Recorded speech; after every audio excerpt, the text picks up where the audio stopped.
Celeste from Crochet Crochic, and today we are going to learn how to make the double crochet stitch. Enjoy!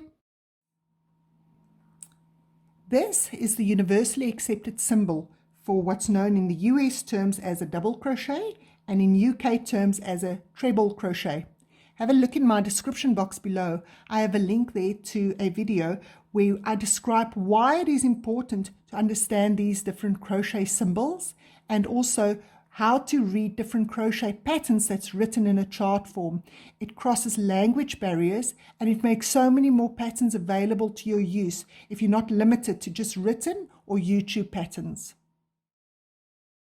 Starting a double crochet from a chain stitch. On the one side of your chain stitch you will see these circles or this braided look, and on the back side you will see these bumps that your chain stitch has made. Now for your double crochet, you chain 3 extra chains. That is your turning chain for a double crochet. You yarn over, and if you look at the back, you see 1, 2, 3 loops. That's at the back, those bumps at the back of your work. You will place your hook into the 4th one. So you yarn over and you place your hook into that bump. Now you have the one bump on your hook with 2 loops. Place your yarn over your hook and you pull it through that bump. Now you have 3 loops on your hook. Those first 3 chain stitches are your turning chains. So you've placed your hook into the 4th bump. You yarn over, you pull it through 2 of the loops on your hook. Again, you yarn over, you pull through 2 of the loops on your hook. And you continue with this. You yarn over, you place your hook into that first bump that you see after the stitch that you've just made. Now you've got the bump on your hook plus 2 loops that's on your hook. You yarn over and you pull it through that first bump. Now you have 3 loops on your hook. You yarn over, you pull it through 2 loops on your hook. You yarn over and you pull it through another 2 loops on your hook. You yarn over, place your hook into the very next bump. Yarn over, pull it through the first loop that's on your hook. Yarn over, pull it through 2 loops on your hook. Yarn over, pull through 2 loops on your hook. And you continue this until you get to the end of the row. When we get to the end of the row,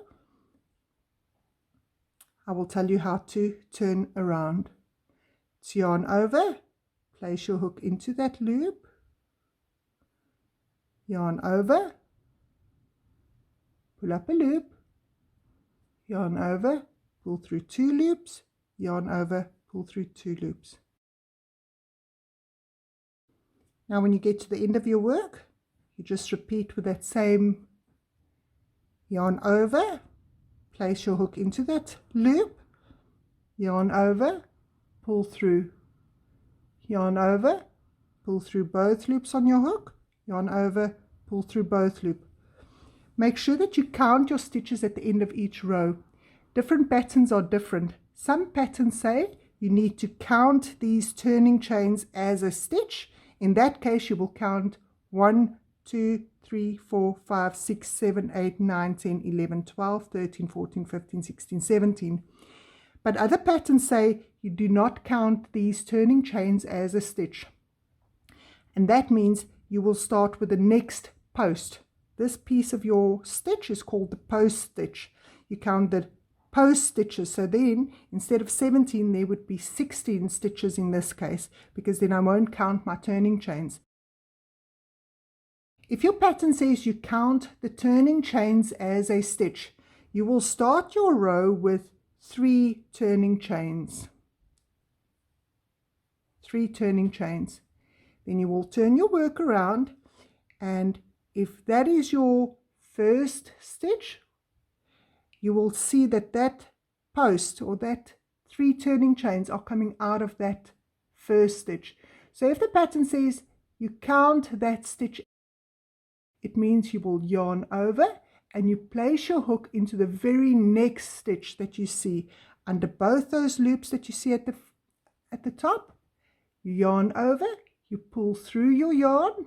Now you have 3 loops on your hook, and you continue as you did before.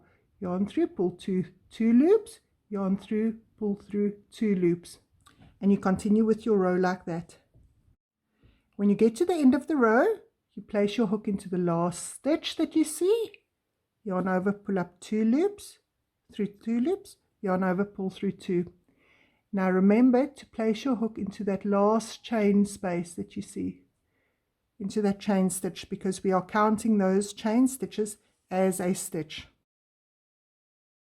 If you found this video useful, please remember to like and subscribe to my channel and hit the bell button to be notified of any further videos that I make.